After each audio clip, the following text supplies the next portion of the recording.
Ethan Voss wasn't used to silence. His house, a small cabin on the edge of the Oregon forest, usually sang with a hum of electronics, the low rumble of his fridge, and the late-night static of his shortwave radio. But that evening, the silence pressed against him like a weight. He had returned from a week-long field assignment. He worked as an electrical engineer for a small aerospace contractor, and all he wanted was a shower, a beer, and maybe 6 hours of uninterrupted sleep. But the first thing he noticed when he stepped inside was that something was off. The front door was locked as always. No windows broken. The lights flickered on fine. Yet, as he dropped his keys into the dish by the counter, a chill crawled up his neck. His instincts told him someone had been there. The air smelled faintly of ozone and something else like burnt copper. He checked every room. The kitchen, the hall, the small workshop he used for his drone projects. Nothing. But when he reached the basement, the sensation grew stronger. The basement door was ajar. He was sure he'd left it closed. Ethan grabbed a flashlight and crept downstairs. The beam cut through the shadows, catching dust motes in the air. His basement was half storage, half laboratory, a clutter of circuit boards, antenna parts, and a rack of radio receivers. Then he froze. Behind a stack of crates, something moved. He steadied the flashlight. Who's there? A soft gasp. Unmistakably human but trembling, fragile. He stepped closer. And then he saw her. A woman crouched in the shadows, her arms wrapped around her knees. She looked terrified, but not in the way a burglar would look when caught. Her eyes were too wide, too luminous. Silver gray, almost reflective. Her skin was pale, with a faint luminescent hue that shimmered under the flashlight like moonlight on water. "Please," she whispered, her voice trembling. "Don't call anyone." Ethan blinked. "Who are you? How did you get in here?" I didn't mean to. I needed somewhere safe." He frowned, keeping his distance. "Safe from what?" She didn't answer. Instead, she stared at the floor, breathing shallowly. Her clothes were strange, a thin metallic fabric that looked torn, burnt at the edges. Ethan's mind raced. A crash survivor. A fugitive. Some kind of experimental subject. He glanced at the old ham radio console on his desk. The week before his trip, he'd picked up strange bursts of static on the 8 MHz band. Bursts that seemed to form patterns, repeating tones. He'd recorded them, convinced they weren't natural. And now this. "Okay," he said slowly, lowering the flashlight. "You're hurt. Let me get you some water." She didn't move as he went upstairs. He poured a glass, still glancing toward the window. The forest outside was black and silent. Too silent. Not even the usual crickets. When he returned, she hadn't moved. She took the glass with trembling hands. Her fingers were too long, delicate, with faint lines that pulsed like blue veins under the skin. "What's your name?" he asked quietly. She hesitated, as if searching for the right answer. "Lyra. Lyra," he repeated. "Okay. Ethan.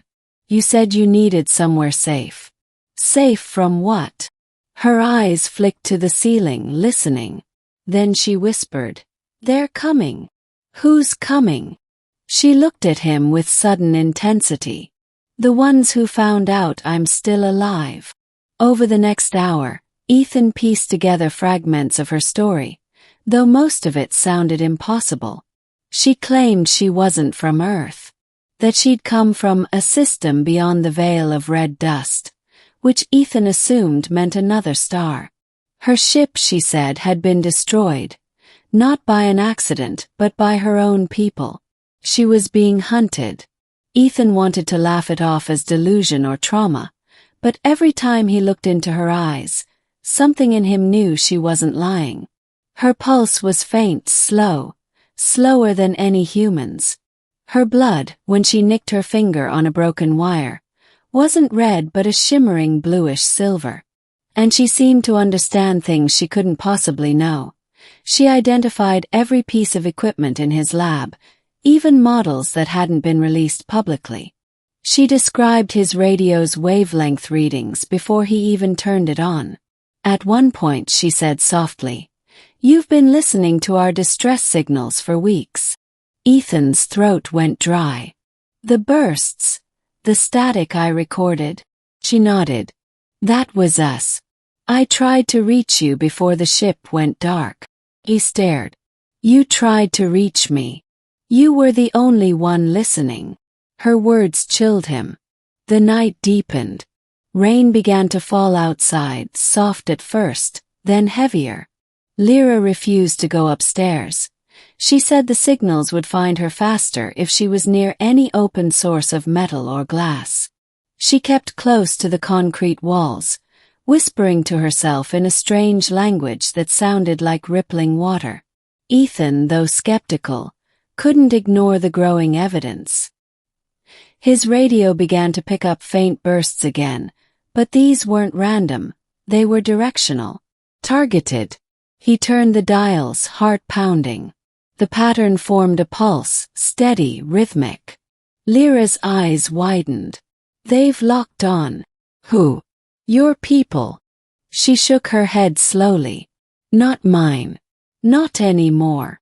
The next flash of lightning outside revealed something that made Ethan's stomach twist. A shape in the sky, hovering above the forest. Not a plane. Not a drone. It shimmered like liquid metal, shifting forms in silence. He backed away from the window. "What the hell is that?" "They found me," Lyra whispered. "Found you? What do they want?" She turned to him, her voice trembling. "To erase me. To erase what I am." Ethan felt his rational mind unraveling. He wanted to run, to call the police, the Air Force, anyone. But a part of him, the part that had always been drawn to strange signals and impossible mysteries, refused to abandon her. "Why you?" he asked. "Why are they after you?" Lyra hesitated. Her eyes dimmed. "Because I remember what they want forgotten." "Which is?" She closed her eyes. "That we made you." Ethan's breath caught. "Made us? What are you talking about?"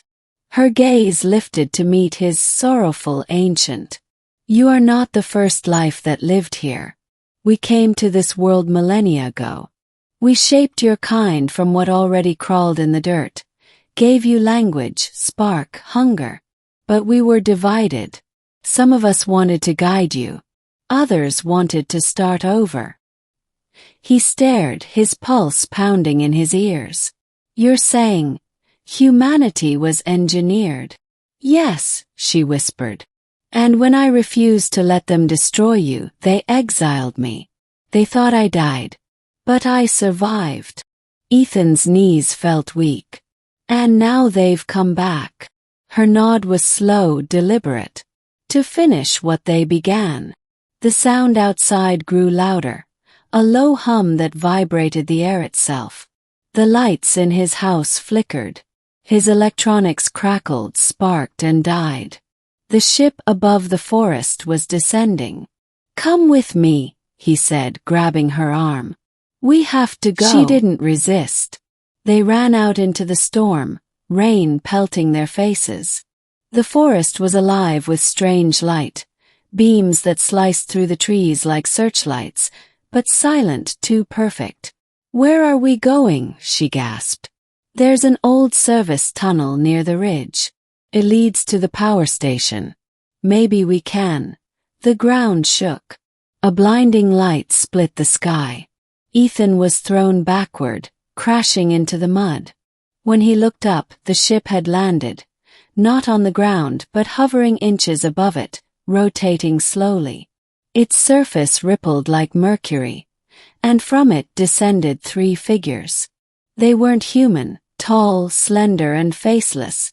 their bodies outlined by faint energy fields. Lyra stepped forward. "Stay back, Ethan. What are you doing? I can stop them." For a moment. Before he could answer, her body began to glow, not just faintly, but with searing brilliance. The rain turned to steam as energy poured from her, forming a barrier of light. The figures halted. A voice filled the air, deep, resonant, everywhere at once. "Lyra of the forgotten line. You should not exist." "I do," she said, her voice breaking. "And so do they." The voice rumbled again. "You endangered the experiment." Ethan stepped forward, defiant. "Experiment? You mean us. You were never meant to endure." Lyra's light pulsed brighter. "Then endure we shall." The figures advanced. She turned to Ethan, her eyes burning silver. "Go. Now. I'm not leaving you." She smiled sadly. "You already have what they can't take. A will that wasn't programmed. That's why I chose you." "What are you?" Her hand touched his chest. There was a surge of heat, then darkness. When Ethan awoke, the storm was gone. The forest was silent again. His house was intact. But Lyra was gone. No ship. No scorch marks. Nothing. He stumbled inside, dazed. Every electronic device had been reset. His radio emitted only static. For a moment, he thought it had all been a dream, until he looked at his reflection in the kitchen window. His eyes flickered just once with a faint silver sheen. Weeks passed. He went back to work, trying to bury himself in routine, but nothing felt the same. He couldn't shake the feeling that something was inside him, not in a sinister way, but like a new frequency had opened in his mind. He could hear patterns in background noise, rhythms in the hum of machines, and sometimes late at night when he turned on his radio, he could still hear her, a whisper between the static. "They're still watching. But you're not alone." Then one night, as he monitored the frequencies, a signal came through, clear, deliberate, unmistakably coded. He translated it, pulse racing. It said, "Phase 2 begins. Protect the seed." Ethan stared at the message, heart pounding. He didn't know what it meant. Not yet, but deep down he understood something had changed forever. Humanity was not what it thought it was. And somewhere beyond the stars, the ones who made them were coming back. Months later, hikers found a crater deep in the Oregon forest. Inside it were fragments of unknown metal, perfectly smooth, unburnt despite the impact. Government agents sealed the area, declaring it a meteorological anomaly. But Ethan knew better. He returned one last time, standing at the crater's edge. The metal hummed softly when he touched it, and for an instant, he heard her voice again, clearer than before. "The war for your kind has begun, Ethan. And you are its beginning." The metal pulsed under his hand. A faint blue light spread across its surface, forming the shape of a symbol, a spiral turning inward. Then it went dark. Ethan looked up at the sky, knowing he'd never be the same again. He'd thought he'd found an alien hiding in his house. But in truth, she had found him. And when he finally learned who she was, he realized she wasn't just a visitor. She was the mother of them all.